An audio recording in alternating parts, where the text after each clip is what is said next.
republic for which it stands, one nation, under God, indivisible, with liberty and justice for all.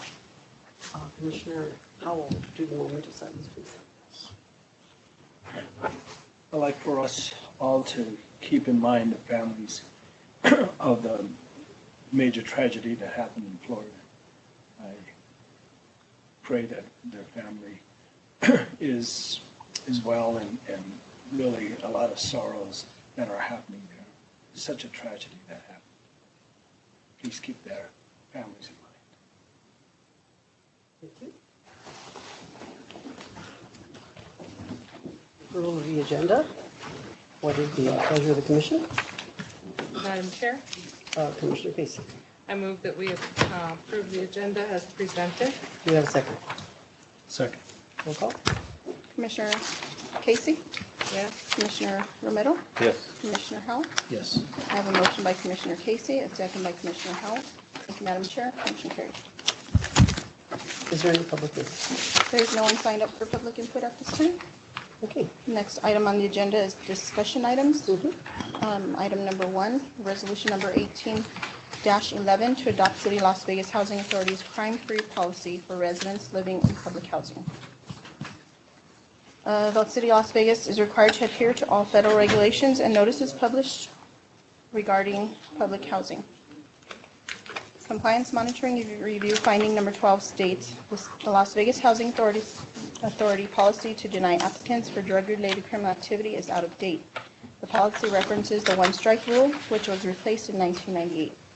Questions on the application for admission and certification cover use of illegal drugs, but omit questions about the presence of sex offenders in the household. As a corrective action, the City of Las Vegas Housing Authority would like to adopt a crime-free policy for residents living in public housing. We do have the policy attached.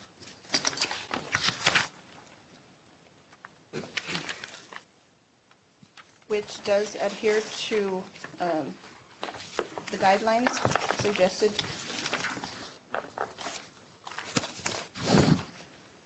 Are there any questions on the crime-free policy? Questions, comments? Commissioner Hall? Commissioner Hall. Thank you, Madam Chair. Ms. Padilla, I may be ignorant in this, but is sex offenders a felony? I believe it is a felony, and this is for lifetime registered sex offenders. They get a lifetime ban. Right, but could we not ask, have you ever been convicted of a felony? We do ask that question on our Okay. application right now, but Okay. it did not include the wording is the Okay, reason that just is- the wording is out there. Yes. But have you been convicted of a felony is? Yes, that Okay. is. Any other questions? Could you note for the record that Commissioner Davis is here? Yes. Okay. What is the pleasure? Madam Chair, Oh, yes. I don't have a question, just a comment. There were a couple of typographical errors, and so I did point those out, and those have been corrected for next week. Okay, thank you. What is the pleasure of the commission? Consent? Consent. Okay. Thank you very much. Do you have I just have one more. Okay. I needed to ask, if I may, our attorney, Yes. you've reviewed this? I have. And we're all in good graces with that? Yes, I reviewed it with Ms. Padilla at the housing, and it follows all of HUD and CFR requirements. But just to expand on what you asked a moment ago, sometimes on certain sex offender cases, somebody can be given what's called a conditional discharge, and technically they're not a felon. But, and just for that very narrow exception, they don't have to register, even though they've gone through adjudication as a sex offender. But it's just a very narrow group of offenders that fall into that category. I see. And we do, on each applicant, do a background check. Yes, we do. Thank you. Okay, what is the pleasure of the commission? Consent agenda. Consent?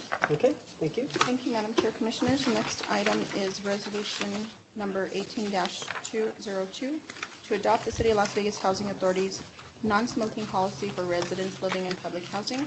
I do have Natasha Martinez Padilla to present this item.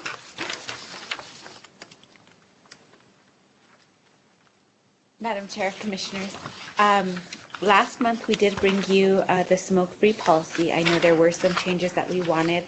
We've made those changes. Then speaking with our legal counsel, we've also, just based off of liabilities in that kind of sense, we've made a couple other changes on there as well. So in your packets, you also have the smoke-free policy. Do you have any questions? Questions, comments? No questions. What is the pleasure of the commission? Does this, You do have a question. yes, I do. Okay, Commissioner It's- Casey? I'm sorry, I was thinking about what I wanted to say. Mhm. Does this also cover one of the findings in the audit report, or is this just something that No, we have to do? Commissioner Casey, Madam Chair. Commissioners, this doesn't cover a finding, but this prevents further findings because this is a notice that was, that came out February of this year. And so we do have to adhere to that as well as the notice that was put out in February of last year, February 2017. So we do have to adhere to it by April of this year. Okay. Any other questions? Commissioner Hall? Thank you, Madam Chair. Ms. Natasha, did we address the medical marijuana smoking? How so? It's not allowed in public housing. It's not No. even medical marijuana? No. And I think I know what you're addressing because we did receive an IPRA regarding that, and I did see that you were CC'd on that, Councilor Howell. But the Office of General Counsel actually sent out something addressing what the Deputy Secretary had sent out, or Assistant Secretary sent out back then. The Office of the General Counsel is what we have to find. The secretaries can send out memorandums saying stuff, but until the General Counsel sends something out to us, that's when it becomes a regulation, and that's when it becomes a notice, and that's when it becomes law. So, And so they can smoke if it's so many feet away from the housing, if you look at the policy, it's actually curb to curb. curb to curb. Yes, and so it's the entire housing properties. And the reason for that is 25 feet from my unit could be at Barbara's front doorstep or in the middle of the parking lot. And what we were kind of foreseeing in that was people putting their chairs in the middle of the parking lot and saying, well, this is the only place we can smoke, so we're going to smoke here. And then, that does increase the liability if a driver strikes a person sitting in the middle of the parking lot because that's where they're going to smoke. Right. So we just felt in the best interest of the housing authority, it was best to do a full non-smoking property. Okay. Thank you. Questions? Could it means that they can't around the surroundings of the housing, If it's not housing property, they can smoke there. but close to their house and around the front of it or outside, or how did you explain? Yeah, not on public housing property. And after talking to other housing authorities, the reason for this is mostly liability.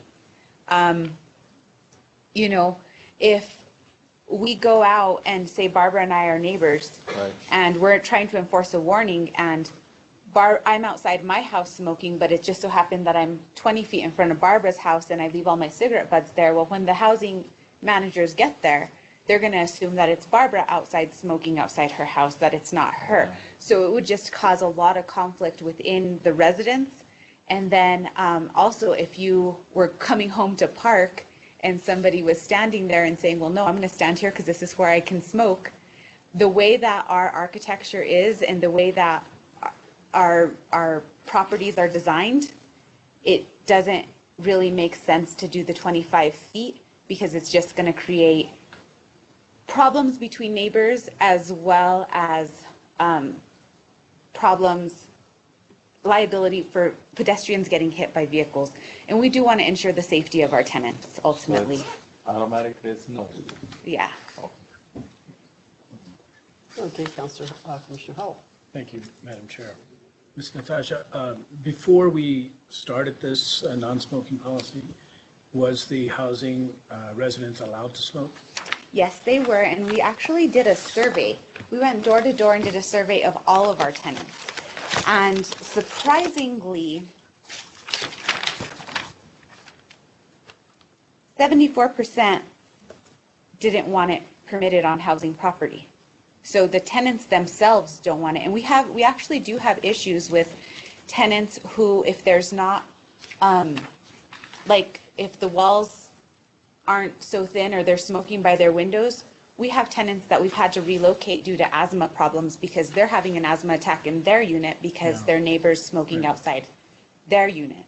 So this really is in the best interest of our tenants as well as the housing authority. And then fiscally, it's the most responsible thing to do because inside the units, when they are smoking, we could use up to, I want to say 30 gallons of paint just trying to take off that tinge, even after washing the walls, painting the walls. And then you have that thing called third-hand smoke that just came out by I think the Surgeon General's, or General Surgeons. Surgeon General. Yeah, Surgeon General, sorry. That says the third-hand smoke is actually also dangerous to the people. So we're moving people into these units for a coat of paint. Granted, we may not smell it, but 5 years down the road, you're going to think, well, somebody just smoking in here because it's actually seeping through the walls. So what are the disciplinary actions when we catch or when we notice someone smoking in there? I'm sorry, Madam Go Chair, ahead. Commissioners, as it states on the non-smoking policy that we will have all the residents sign, it is going to be a progressive warning. So they will be issued a warning notice. They are able to remedy it or not. And I believe it's usually 3 warning notices. That's what this policy 3 states. warning notices. Prior to proceeding with eviction according to the residential lease agreement. Okay, and then after the third time? Madam Chair, Commissioners, then we can follow through with eviction. Eviction. Hope it never gets that way. So do we. Thank you. Okay, what is the pleasure of the commission? Consent. Consent? Okay, please note for the record that Commissioner Oliveri has right. Thank you. Thank you, Madam Chair, Commissioners. The next discussion item is resolution number 18-03, amending the Las Vegas Housing Authority's residential lease agreement. The City of Las Vegas Housing Authority is required to adhere to all federal regulations and notices published regarding public housing. Las Vegas Housing Authority must include policies being updated in the residential lease agreement to include the crime-free policy and the non-smoking policy. So, Madam Chair, Commissioners, this is just in order for us to, the previous 2 policies that we just discussed, this is to add them to our current lease agreement. What are the questions, comments? Okay, what is the pleasure of the commission? Consent. Thank you. Thank you, Madam Chair, Commissioners. The next item for discussion is resolution number 18-12 to amend the City of Las Vegas Housing Authority's admissions and continued occupancy policy to include crime-free requirements for residents living in public housing. And I'm asking Natasha to present this item. Excuse me. The Las Vegas Housing Authority is required to adhere to all federal regulations and notices published regarding public housing. Compliance Monitoring Review Finding Number 12 states the LVHA policy to deny applicants for drug-related criminal activity is out of date. The policy references the one-strike-you're-out rule, which was replaced in 1998. As a part of corrective action, the City of Las Vegas Housing Authority would like to amend the Las Vegas Housing Authority's Admissions and Continued Occupancy Policy, Chapter 13. Questions, comments? And what is the pleasure of the commission? Consent.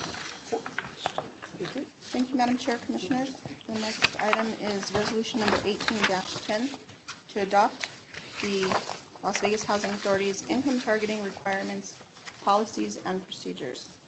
The City of Las Vegas Housing Authority is required to abide by federal regulatory requirements. 24 CFR 906.202B requires that extremely low-income families make up at least 40% of the families admitted to public housing during the LVHA's fiscal year. As a corrective action for compliance monitoring review finding number 18, the Las Vegas Housing Authority has adopted policy and procedures for income targeting requirements. Questions, comments?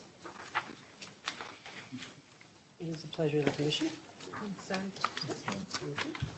Thank you, Madam Chair, Commissioners. Next item is Resolution 18-08 to adopt the Las Vegas Housing Authority's utility allowance schedule. Natasha Martinez will present this. The Las Vegas Housing Authority is relied upon for an annual review to establish utility allowances for tenant-paid utilities. In your packet, you will have the utility allowance schedule that we would like to implement February 2018. And this shows how we calculate the rent for the tenants. We give them, if they have to pay a certain utility, we give them an allowance towards their rent. If they have a zero income or a negative income, that's because we're supplementing it by actually issuing a check for the tenants for this amount, so to help them alleviate the cost of those certain utilities. Questions, comments? What is the pleasure of the commission? Consent. Any other questions? Consent? Thank you, Madam Chair, Commissioners. The next item for discussion is Resolution 18-09 to adopt the City of Las Vegas Housing Authority's flat rent schedule for residents living in public housing. Natasha Martinez-Padilla. The Las Vegas Housing Authority is required to adhere to all federal regulations and notices published regarding public housing. Compliance Monitoring Review finding number 17 states, tenants must be offered the opportunity to choose between the current flat rent established according to HUD regulations and the income-based rent at each annual recertification. The flat rent was last updated in 2014. As a corrective action, the City of Las Vegas Housing Authority would like to adopt the 2018 flat rent schedule. Questions, comments? What is the pleasure of the commission? Consent. Thank you, Madam Chair, Commissioners. The next item for discussion is replacement housing factor funds, 2016 and 2017. Natasha Martinez-Padilla will be presenting this. The Las Vegas Housing Authority would like to obligate the 2016 and 2017 replacement housing factor funds by utilizing them to do construction services on the Sagebrush site. These funds can only be used for construction of buildings. Compliance Monitoring Review finding number 15 states the 2016 Capital Fund and Modernization Grant and Replacement Housing Factor Fund grant obligation deadline is only 4 months away, and steps have not been taken by the board and executive director to ensure that these funds be obligated. As a corrective action, the City of Las Vegas Housing Authority would like to adopt the 2016 and 2017 budgets to start the procurement process for obligation certainty. Questions, comments? Okay, Commissioner Casey. So this would cover finding 15? Yes. Okay. And that goes back to 2 years, 2 fiscal years or one? If you look, 2015 to 2016 and then 2016 to 2017? the way that the grants are given, Commissioner, Madam Chair, Board, is that they're given a year at a time. The amounts that are given don't really give us enough money to do the projects we'd like, so what we're doing is combining the two. Even though it's just the 2016 that needs to be obligated in 3.5 months, we'd like to obligate them both right away so that we don't run into a fact where we're losing one grant when we could combine them together and spend all of that So money. you encumber to the get- funds, Yeah. obligate them, hold them until the Yes. fall. We've been doing that. Great, okay. Thank you. Thank you. Okay, Commissioner Howell. Thank you, Madam Chair. So I'm kind of, I just need clarification. The construction services on Sagebrush, was that already in our plans? Commissioner Howell. Yes, it was, and Sagebrush is not the street. These are going to be Yucca, Right. Sandoval, It's the that housing area. It's complex. that area. Yeah, that's the Sagebrush site. Right. And yes, it was already in the plans, so it was already in our annual plan, so we can actually do the construction to those We've already started with our capital fund money, testing the units for lead-based paint and asbestos, as well as getting them all ready to do this rehabilitation so we can get these units ready and get tenants in them. So was this finding stating that we had not encumbered the funds? Yes. I just need clarification. Yes. There. Okay, was there a reason why we never encumbered the funds? They had to be specific to construction. And now what we're doing is we're combining them together so we didn't have enough money in one grant to do what we needed to do. So now what we're doing is we're putting it all together. Does that make sense? Yeah, I understand. So essentially you held it up until the drawdown? Yes. For the second drawdown? Yes. Okay. Thank you. Thank you. Any other questions? What is the pleasure of the commission? Consent. Okay, thank you very much. I don't believe we have need for executive session. May we ask general questions about the findings and the status of those? How many more need to be done? What kind they will be done because we are on a... Yeah, I will allow that. Go ahead. It's not on the agenda, Yeah. but I will go ahead and allow it, and I'll have Barbara and Natasha address that. Thank you, Madam Chair and Commissioners. We have an update. Sorry. For the findings, the Housing Authority is cooperating with the HUD field office to ensure that what is needed to be in compliance is what's being worked on and is what is submitted to HUD. I can answer for the findings, the following findings: number 1, number 4, number 10, number 12, 14, 15, 16, 17, and 18, and I will just give a brief discussion. I was prepared to bring this to the regular meeting, but I don't think that's necessary. I just wanted to know how many of the 18 total were already 8, Kendall? ready to go. 9. 9? Okay, good. Okay, so 1, 4, 10, 12, 14, 15, 17, and 18.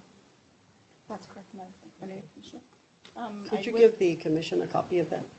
Yes, I believe Desiree did already get a copy Okay. to each of you. Okay, so I do want to add that I have offered the invitation to whoever would like help to sign up for the Lead the Way training. We do now have space, and I've called and emailed everybody, so you're more than welcome to come to our office. Give me a call. We'll make time to get you signed up for that. okay.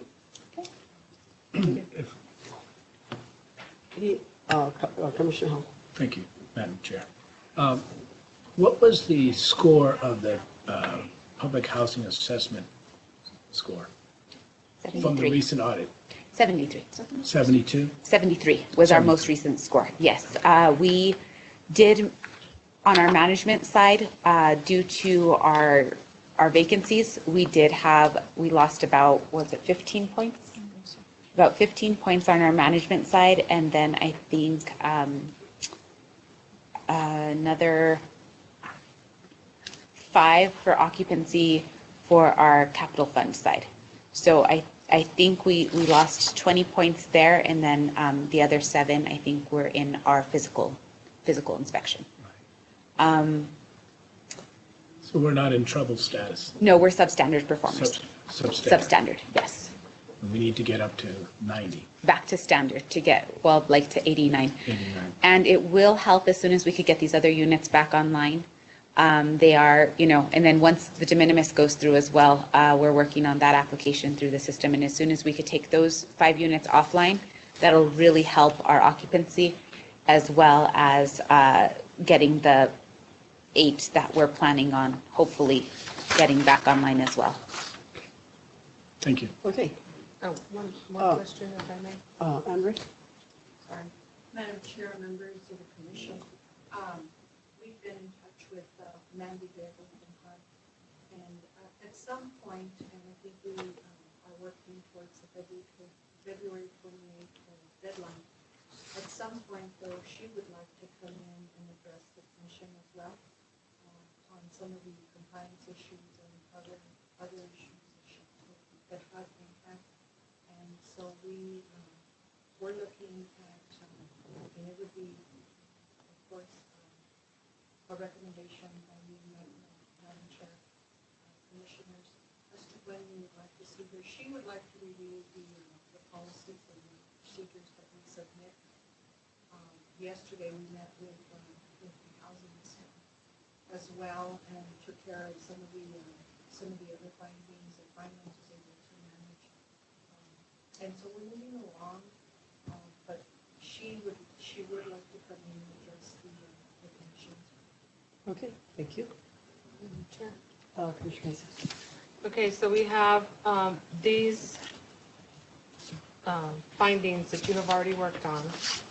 So the ones that we have for a vote for approval for next week, those are the ones that require council approval. The rest you can do on your own and send them in? Yes. Just wanted to- corrective action. Yeah, I just wanted to clarify that. Madam Chair, members of the commission, we did meet yesterday. We have taken, I think, finance as well as the housing units have taken care of 2, 3, 5, 6, 7, 9, and 10. And so we've been sending all of that information over to housing so they can incorporate it into one policy manual. And so we're going to continue, I think, we will, sometime early next week, we'll get together with them again to see what more we need to do. And then we'll move forward. I think they will meet the deadline. I think it's it's something that we can meet. And so we'll continue to meet with them until we get everything completed. Okay. Thank you. Okay. We need a motion to adjourn. So moved. Second. Roll call. Commissioner Casey, Yes. Commissioner Davis, Yes. Commissioner Romero, Yes. Commissioner Howell, Yes. Commissioner Urrutia. I have a motion by Commissioner Casey and a second by Commissioner Romero. Thank you, Madam Chair and Commissioner. Meeting adjourned. Thank you very much.